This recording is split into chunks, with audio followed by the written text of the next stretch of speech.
Alright, good afternoon. Time and temp. That time is not correct. Let's change it. Sorry, we got. Whoa. There we go. Time and temp now 3:51, 96 degrees. The time is not. Actually, none of this. So these presets are correct. Because. Well, I don't know if we're missing something here, which is a good thing. But. Just put my phone down and make sure I have the key to the mower. Yes, I do. Don't want to leave that the open trailer. But we have fixed the problem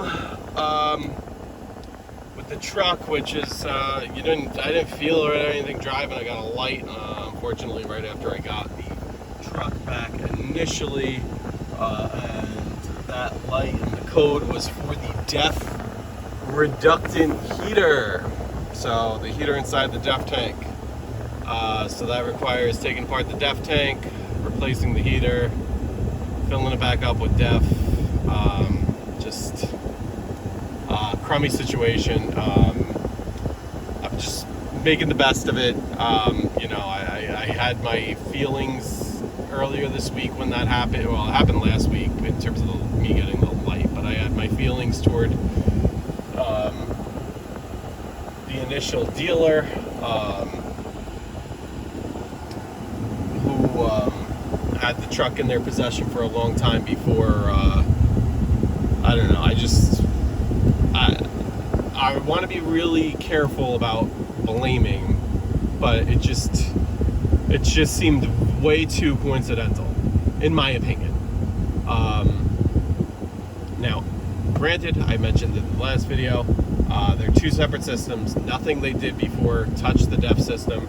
They did do fuel filter assembly replacement work on the rail, which is right near the whole DEF tank system. I understand the heater is inside the tank and they were not inside the tank. However, is there wiring that they crushed, pinched, whatever when they're doing that? That kind of thing. Again, not necessarily blaming them.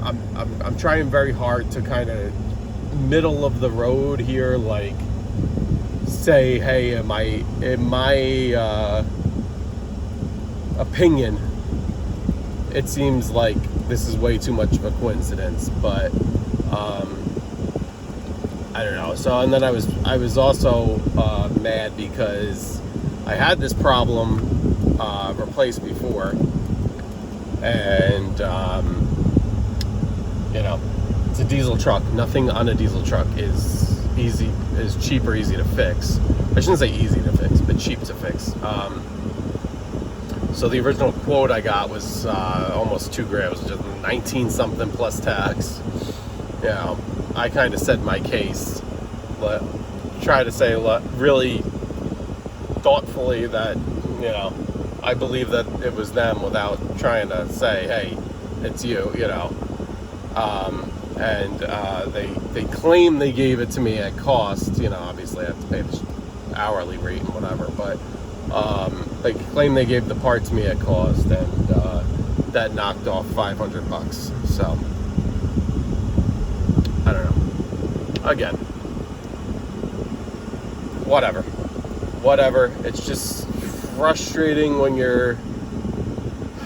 the truck was there for 2 months, and most of the time was not under their control. It was under Ford's control with the transmission recall. Then I had them do other things that, of course, they waited to me, I wanted them to do that stuff while I was waiting for the transmission. Didn't need the transmission for that, but I guess that would require them rolling it into a bay. Whatever, even if that was another few days, then I get it back with oil leaks. Then I get it back with, I get it back with oil leaks. I get it back with the whole front. I don't know what it's called. It's like it's not the cowl. To me, the cowl is like where the wipers are, right? But it's like that whole front part where the hood latches and all that. That front plastic part has a bunch of push pins. It's like off. There's like an elbow into the airbox. The thing's not even elbowing into the airbox correctly. It's like a whole mess. Like, I was kind of pissed. I was like, listen, I get it. These things are plastic push pins, whatever. They break. Just throw some in. And I could throw some in. It's not the you know, they made it seem like they were catering to me to take it back to put in push pins. And they're trying to blame, they're like, well, you know, there's plow wiring under there, so somebody's been in there before. I'm like, the plow went on 6 years ago when the truck was new. You know, let's be real. Plowing in there 6 years ago, nobody's been under that in 6 years. Truck's been to your shop 100 times. Actually, I would argue, I would have to look. I think the plow got put on before the first oil change of the truck. So, you know, I'll just keep that as that is. But, you know, whatever. But, so, that's, anyway, at least we got the truck all back and good. Sorry, I'm like talking so loud. The AC's on blast. It is hot, if you can't tell by my face and my sweat and my whatever. Trying to figure out what to do today in terms of properties and whatever. I got a few projects coming up. Not projects, I shouldn't even say that. They're little things, but just, you know, a little additional add-ons. The one guy is asking for weeding. That's going to take some time. I'm not doing that, and his yard is due today. His yard would be the one I'm going to now. I'm not doing that in the heat. Gonna wait till when it's cooler Friday.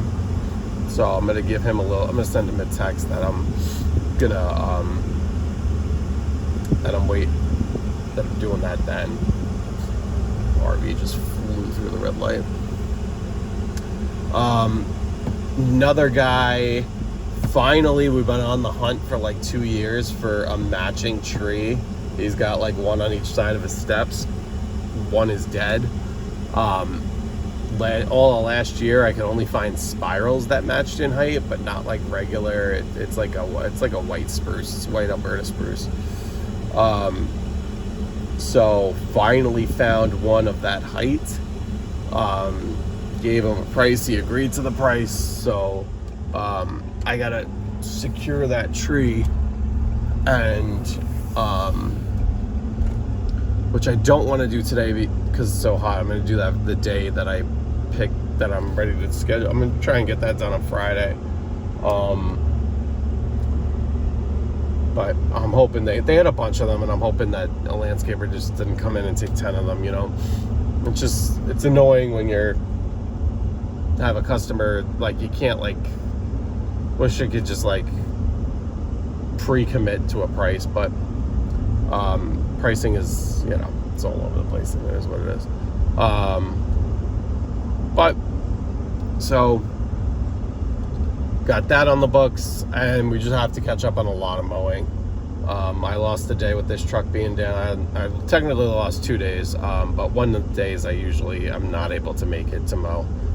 So I lost a day of mowing with this truck being down. So now we're just gonna have to make that up. Awesome. Last thing I want to touch on is this week I was supposed to pick up the new enclosed trailer. I did. Thankfully, communication with the trailer place has been very good. So I did get a call from them yesterday. And he told me that unfortunately it's delayed by a full week. So it should be end of week next week. And then I asked him, I told him, listen, I don't know my schedule yet, but if it push comes to shove, am I able to pick it up on the weekend? Like, they're usually closed on the weekend. And he did say he committed to making that happen. He's like, yeah, he would come in for an hour to deliver the trailer. So that's a good thing. I told him I'd do my best to work things out to make it picked up during the week. But but anyway, so that's a good sign. Hopefully the trailer actually comes in. Hopefully it's not delayed. Hopefully it didn't get damaged, and then they had to send me some other unit. Like, I don't know. It honestly probably just got delayed this coming weekend's Memorial Day weekend. So maybe, they didn't have enough shippers wanted to be like home with their families for the long weekend, and they didn't, who knows. I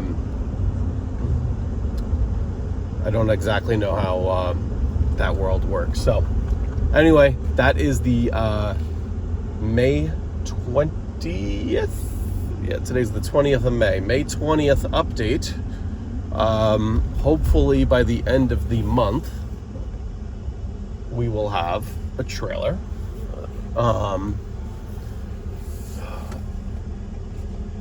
That is the goal. And then we can start using it for some projects, because we have some, we definitely do have some projects for it. We have, my parents have a project. They just got a lot of work done, and they need the tractor to do some dirt work in terms of like leveling out low spots and stuff like that. I have other guys who are on the books for that. Actually, it kind of all the pieces fell into place. I had clients who have a second home here that initially wanted a whole spring project, but then their work schedule got crazy and had a lot of traveling, and they weren't going to be able to keep up with the watering. So it actually kind of worked out, but I'm going to need the tractor for that kind of work, and so on and so forth. But anyway, that's the plan going forward. We will be at this property momentarily.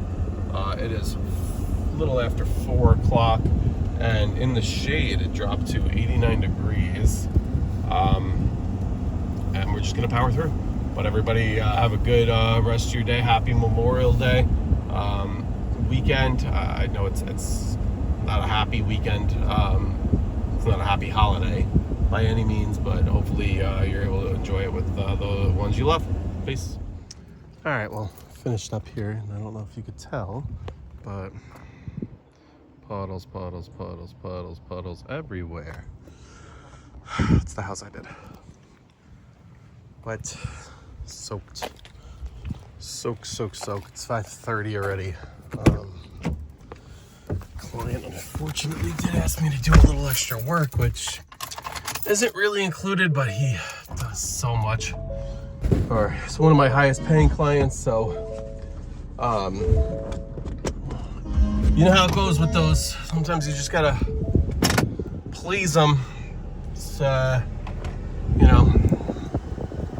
why charge them 50 extra bucks or whatever when there's the potential for losing them? You don't want to do that. You don't want to. I don't think I would have pissed him off. I'm sure he would have just paid it, but he just wanted extra trimming along. It's Memorial Day weekend, this coming weekend, so I'm sure he's having people over for.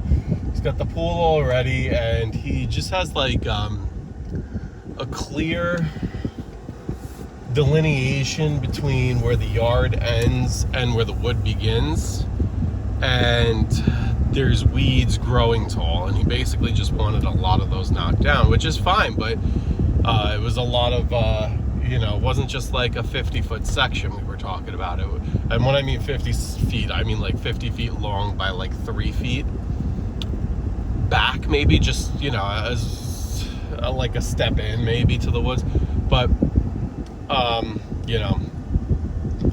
it's not really part of the trim in the Motrim block. But I digress, because I wanted to make the point that it's not worth it to piss off the customer, send them looking in the future, have them keep you from future work, because one of the things he mentioned was he's got a bunch of these mulch islands, which he does all the mulch himself.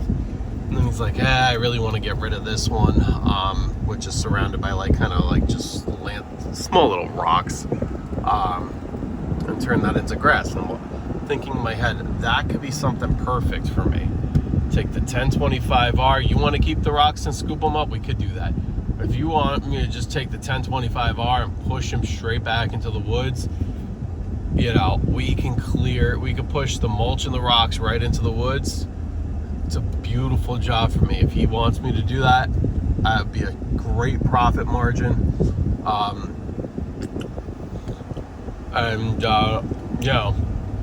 Whatever,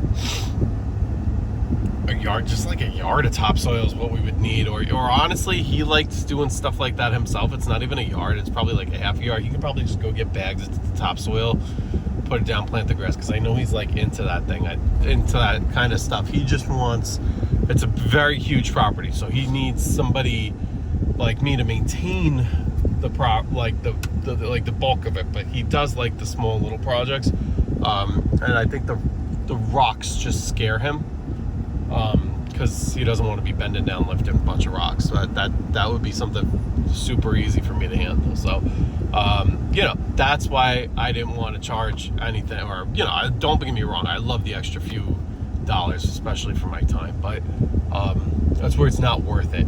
You have to weigh pros and cons, what's worth it, what's not worth it. Because it's really important to keep these people, especially when you look. If you start looking in your books, you don't realize how much some of these clients bring in. You might look at, all right, let's just use a round number. Let's say their loan's $100 a week. They pay $400 a month plus tax. For lawn care, okay, it's a few grand. No, yes and no. Yes, you're right. That few grand, you might have 2 or 3 grand in mowing. But you probably have more like 4 once you start adding, 5 if you factor in some cleanups. Then you get some other work. All of a sudden, that's a couple other grand, 6, 7. You could be looking at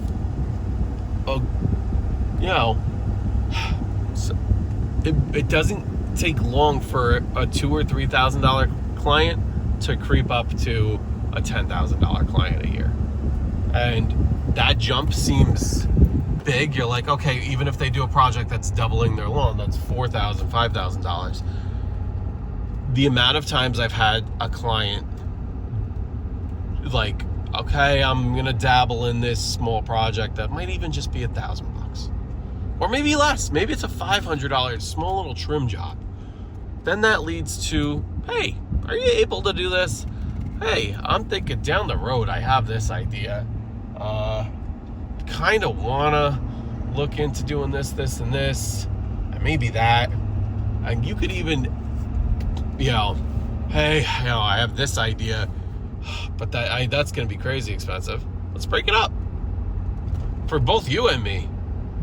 You don't want to shell out 20 grand at once. I don't want to break my back working, doing. I can't do it, without hiring extra people out. Do a $20,000 job without losing my mow route and send this and that. Let's break it up. Let's do a little bit here or there. That's how you get these $2,000 to $3,000 clients into $10,000 clients a year. You have 10 of those, that's $100K. That's, I'm talking just, this is at like the part-time. This is at the part-time numbers. Imagine if you did this full-time. Imagine if you have 40 of these loans. Clients, and you turn that into, not every one of them is going to be $10,000 client. I get that. I'm not saying that. Not trying to suggest that. But you'd be surprised, okay? Maybe we'll just say, my name's Mike.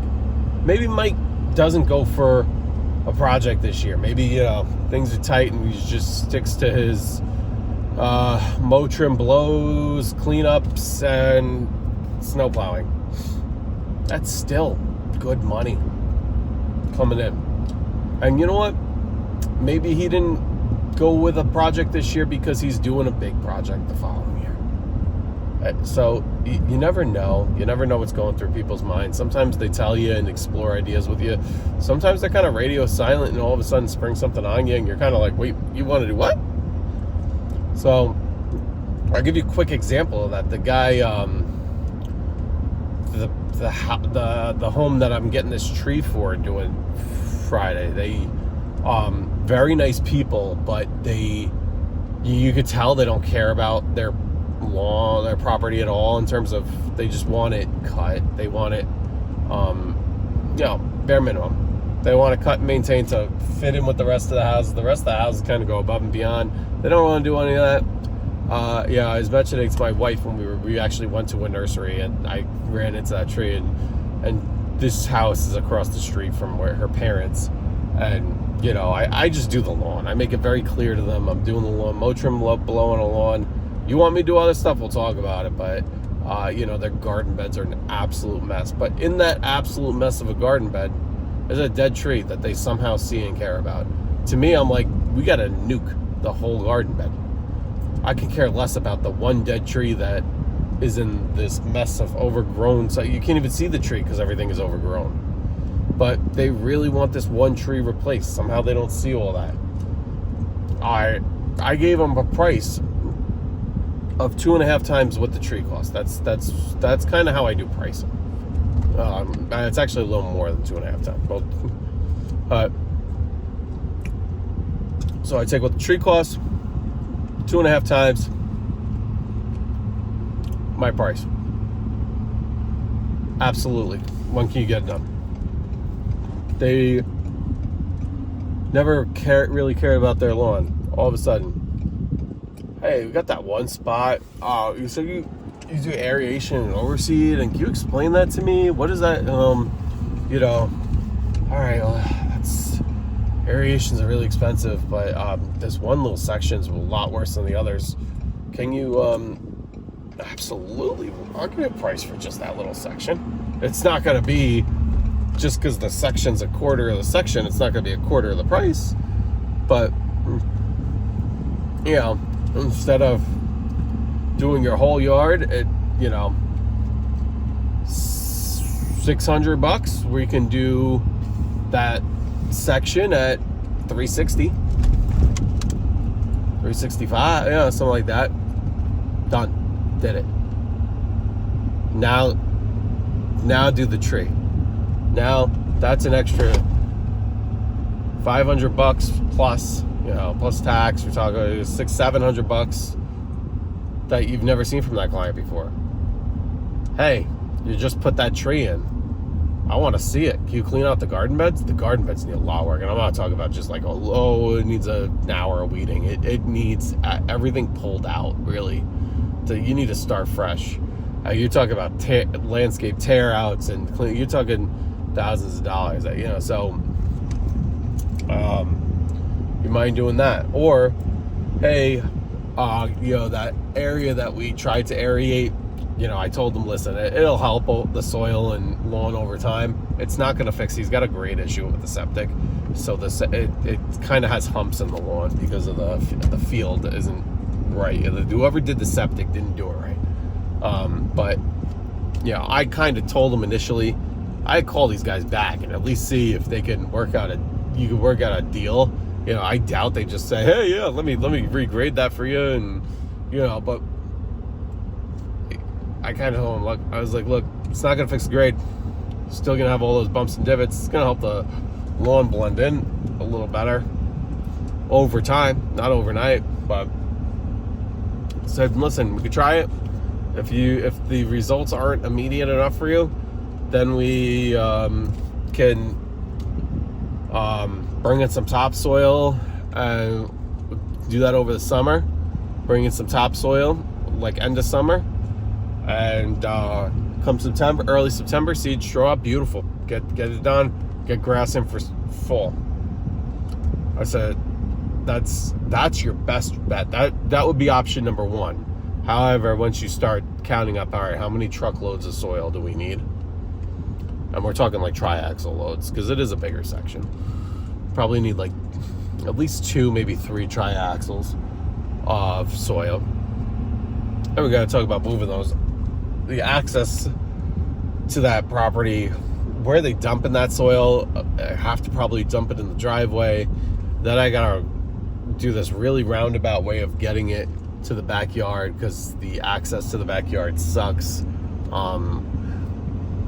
So you're talking. It's not as easy as it seems. It's not like a drop,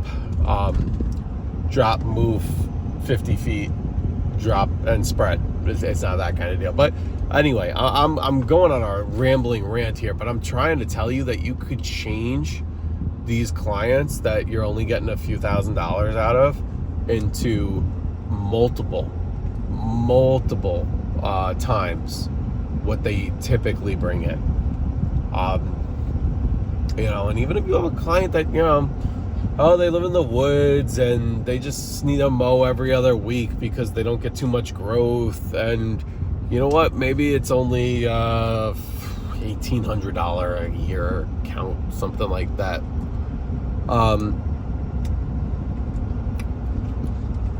You get one or two extra things, that doubles in no time. I'm talking about little things you can knock out in an afternoon. So all just kind of things to consider, because you never know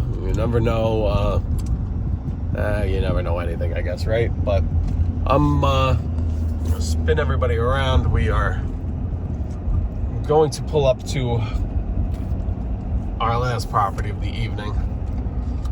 This one's very, very short and quick. This one is one of these that I did have a project lined up for, but then it involved watering after it was done, and their work schedules got crazy, and that's all right. My trailer didn't even come in. This is kind of close enough. It's kind of borderline but I could technically drive the 1025R up here and work it and just make sure I have enough fuel to get back home. And not even have a trailer or anything. It'd just be a very, I'm about 3.5 miles down the road. So it'd be 3.5 miles at like 10 miles an hour. No, it'd take too long. 3 miles an hour. It took me an hour to get.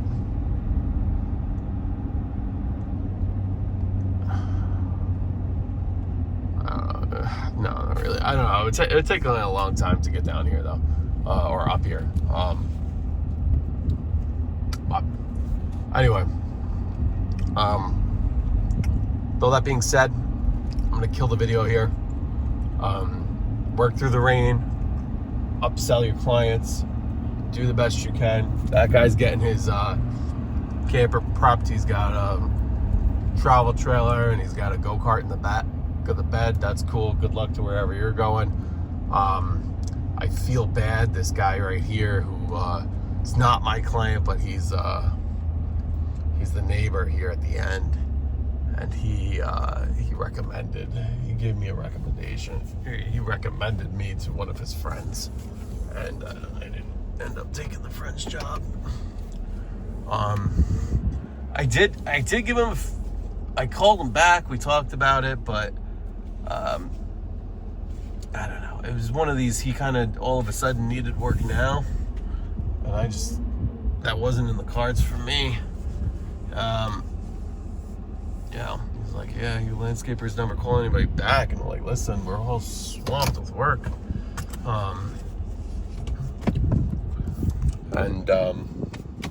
Here's what it is. But let me knock this one out so these guys can get their house looking good for Memorial Day weekend.